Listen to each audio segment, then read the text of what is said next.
Hi, welcome to SoCali Wrestling. We have Canada's own Jules Malone. How you doing, Jules? Hey, I'm doing good, pretty good, thanks. How are you? Just at the gym right now, in the Oh, middle of a work.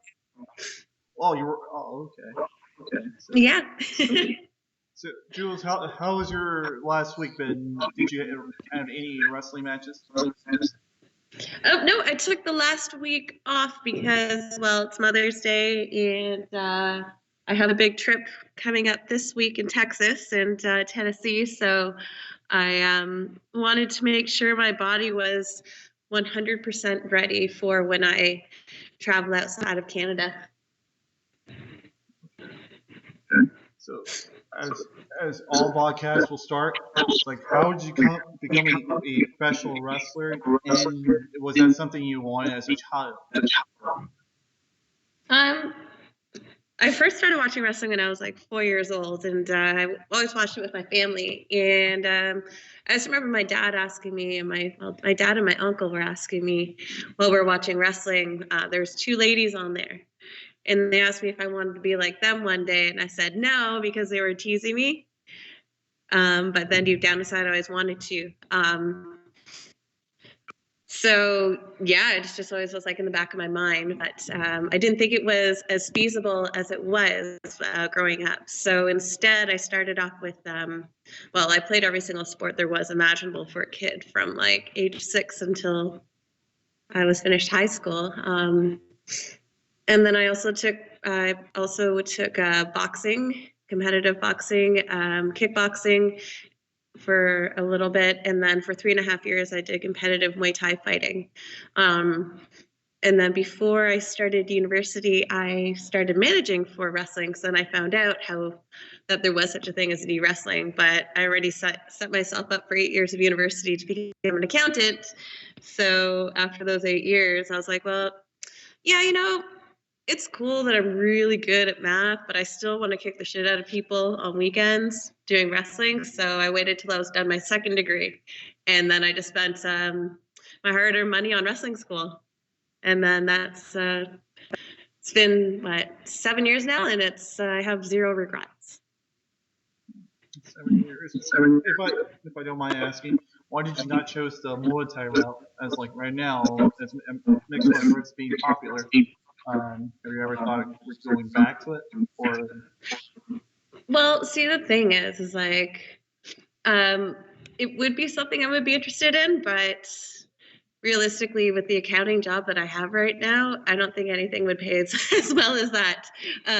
But also, when I was younger, then it really wasn't a thing. So it wasn't as big as it was now because of Ontario. There's a lot of legal restrictions with fights being held, and it was considered illegal, and we would get really big fines if caught. So we'd have to actually fight on native territory. And then I pretty much got sort of sick of like my face or my nose almost getting broken every time I would step into the ring. And because of my accounting career now and that, I really don't want to I have a higher likelihood of getting concussions with Muay Thai fighting than wrestling. And I still want to maintain the lifestyle that I have. Well, I'm going to say this, but your lifestyle as a wrestler, like you're given a nickname called Hardcore Princess. Am I wrong or am I right about that? Oh, if you did your homework, you know that that's right.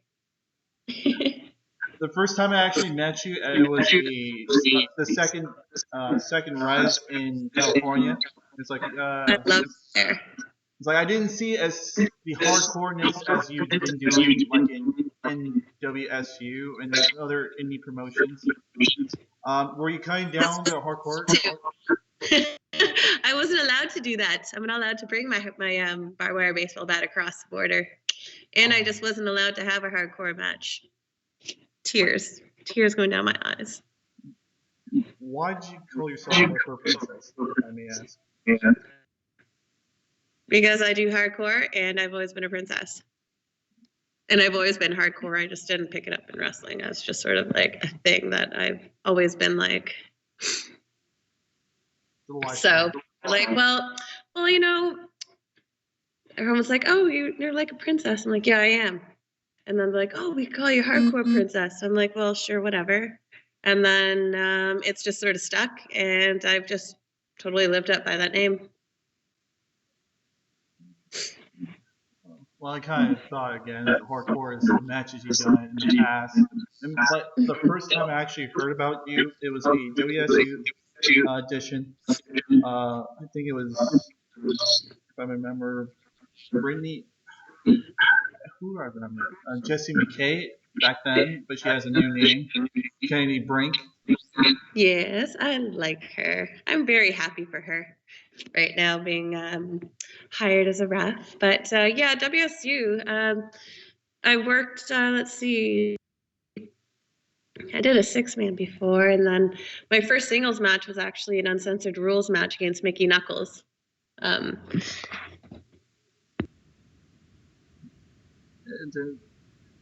that was a pretty good match.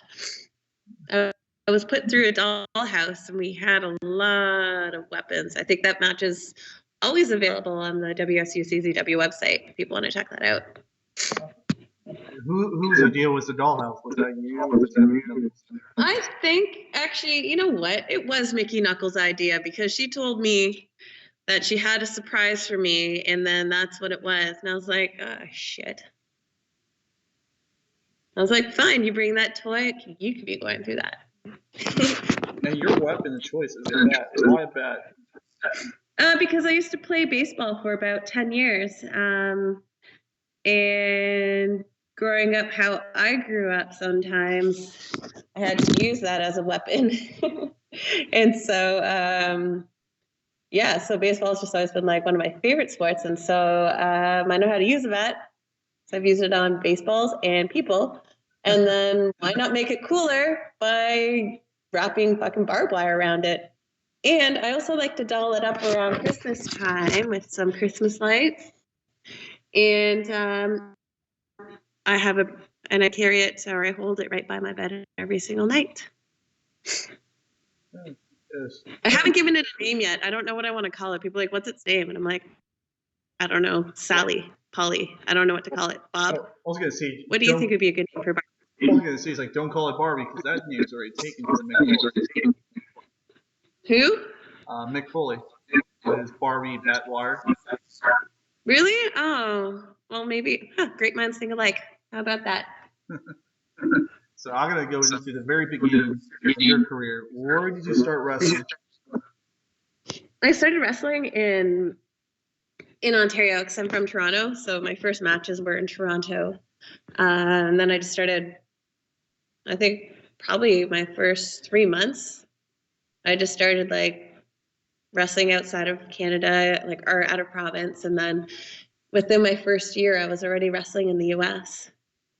And then, yeah, like I've just been I've been quite fortunate with my experiences, like inside Canada, in the US. Like last year, I was lucky enough to do a tour of Europe, so I wrestled and trained in England, Scotland, France, and Spain. I'm going back there too. But yeah, like my goal is just to pretty much wrestle in as many provinces in Canada, as many states in the US, and as many countries as possible.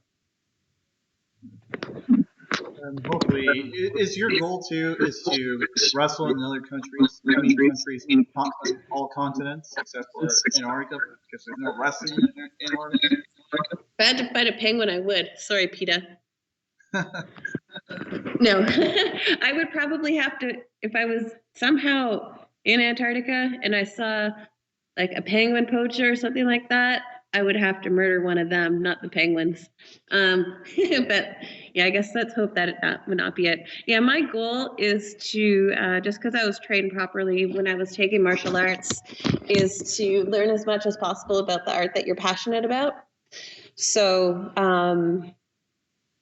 I think the most valuable thing to be a versatile and well-rounded professional wrestler is to, since it has a history and it has a different style in so many different countries and so many different parts of each country, I think the most valuable thing and the most precious thing that I can do for my career is to experience it in in each of those countries, and then just sort of either just take the memories back with me or take back one of my favorite things there and then just add it to the next part, like the next match for Jules Malone.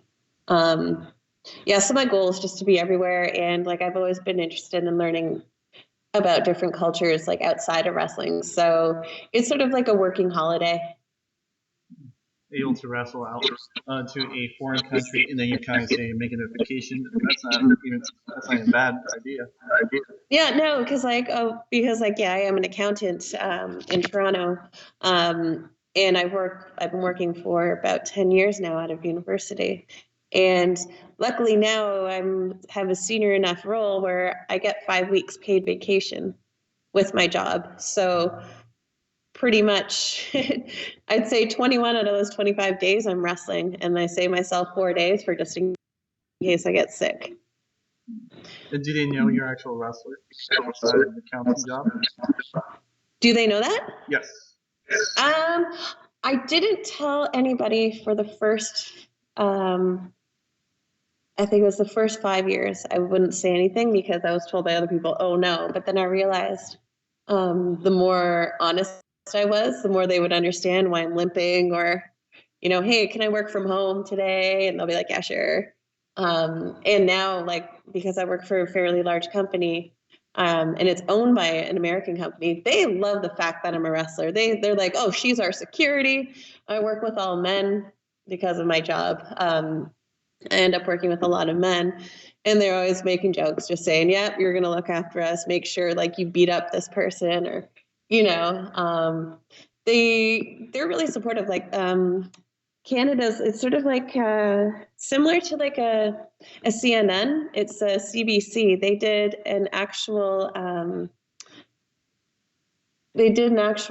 huge write-up on myself and Xander Bale, Rosemary, Casey Spinelli, and Alexia Nicole. They did this big write-up on Canadian wrestling, and when I showed that to the people at my work, they spread that across the company so quickly, and they were just congratulating me. So I realize now the more open and honest I am, like the more like freedom I get with getting to be who I am, and I get a little bit more forgiveness because I am a wrestler. Now, you kind of mentioned the female Canadian wrestlers. Did you guys start to grow up becoming friends, where it was all independent? It's like, oh, this is all for business. Like nothing here is friendship or like inside the wrestling ring. Oh, can you please repeat that question? Sorry. Oh yes. Like you kind of talk about Rosemary, Sandra Bill, other female Canadian wrestlers. You kind of mentioned just a couple minutes ago. Did you start building friendship while you're a female Canadian wrestler?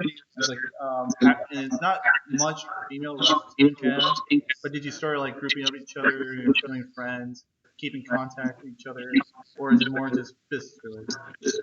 To be honest, I started wrestling. I started training at Sportsical Training. That's a really well-known wrestling school. And when I started there, Xandra Bale was already a student there, and she'd been there about 2 or 3 years before me.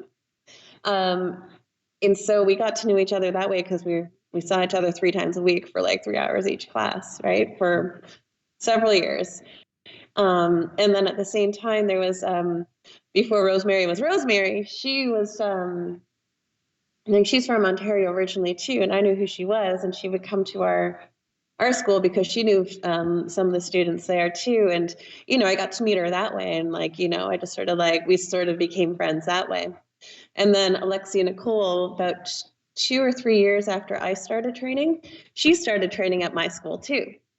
So we met each other that way. And then let's see, Casey Spinelli, she was living in Vancouver and working in Vancouver when I first started, but I knew who she was because there was all these other websites that talked about female wrestling, and I saw who she was, and like I did my homework on who everybody was. And when I finally got to meet her, she was just like so sweet, and she was so nice, and I know she's been working longer than me, so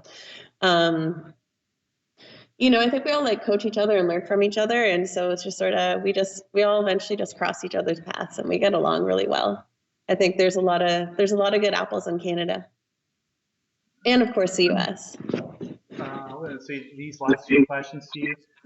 First question was the wrestling school you went to. How was it? You kind of mentioned a couple of recognizable names that from the indie scene. Second, what was there a lot of wrestling at your time in Canada or your location? And it's like, well, it's like I have to get out of Canada or it's wrestling in the United States. There's actual more wrestling promotions out there. When I first started, like Squared Circle Training, it's actually they train people like Angelina Love, Gail Kim, Aaliyah. She's from NXT. Let's see, Taylor Wilde. She was in TNA. Trying to think of who else off the top of my mind. But yeah, like there was like in Toronto and Ontario, when I first started, there was a lot. There's like probably like a good 10 different companies all across Ontario. And then there's only one or two all-female companies. And then just because Canada is very wide, is spread apart pretty far when it comes to like the larger cities, it's harder for you to get to wrestle a lot in Canada because of the travel. But when you go to the US, there are a lot more companies that are available. So when I first started, I don't think I honestly, in my first 3 years, I think I did like about 100 matches per year, like at least. So there was never really a shortage of work. And then, yeah, like I say, like, I really don't think that there's too much of a shortage, but when you're comparing it to the US, like if I had a choice because I want to wrestle a little bit more frequently or just like be exposed more, I would probably move to the US, probably central somewhere or at more of like a closer travel hub, so I can have more access to travel in a lot more states, if that makes any sense. Well, I know you have this is a short interview, but before we wrap this up, for people who starting to know Jules Malone from this interview, where can they follow you on your social media, or do you have a personal website people can look to you for like, oh, we can book you for the next wrestling promotion? Oh, yes. People can, let's see, people can always contact me at jules666@gmail.com. You can see some of my posters and flyers and stuff like that on the Jules Malone on Instagram, Jules Malone on Twitter, and fans of Jules Malone on Facebook. I'm pretty interactive when it comes to like bookings, and I'm always showing my schedule. I usually pin all of my stuff up, and oh yeah, and if you want to check out some of my matches, you can check them out on YouTube, just looking up Jules Malone, and then of course, like for Smash Wrestling in Canada, you check out Smash Wrestling, WSU, CZW. You go on their websites. There's Rogue Wrestling, and then yeah, you just have to. Honestly, I'm pretty much like everywhere on the internet, so please feel free to check it out. And yeah. Well, I'm gonna say. Well, this is the very last one. I'm gonna say, Jules. Did you have a chance to also wrestle for Femme Fatale? Yes, I wrestled for Femme Fatale. I think about 4 or 5 times already. In your opinion, why do you think Femme Fatale hasn't been like so popular, like WSU, The Shine, and Shimmer? Like, why it was like I want to hear more Femme Fatales, like being like monthly basis, you know? Oh, I have no idea. I have no idea, to be honest. I'm pretty sure if you ask the people that own it, say, hey, what's going on here, they would have a better idea. Well, I just want to hear it as a female Canadian as yourself, like, well, no more than I do here in the United States. But again, yeah, they're a Montreal-based company, so I don't really know how often they run either. I think they run maybe once or twice a year. Well, Jules, well, thank you so much for coming for SoCali's Wrestling, and hopefully we can do a face-to-face interview if you're interested. That would be better. Yeah. Thank you, Jules. Face to face more, because then it's, I don't know. Then I can make funny faces and try to make you start laughing during the interview. Thank you, Jules. Okay, thank you so much, and yeah, take care.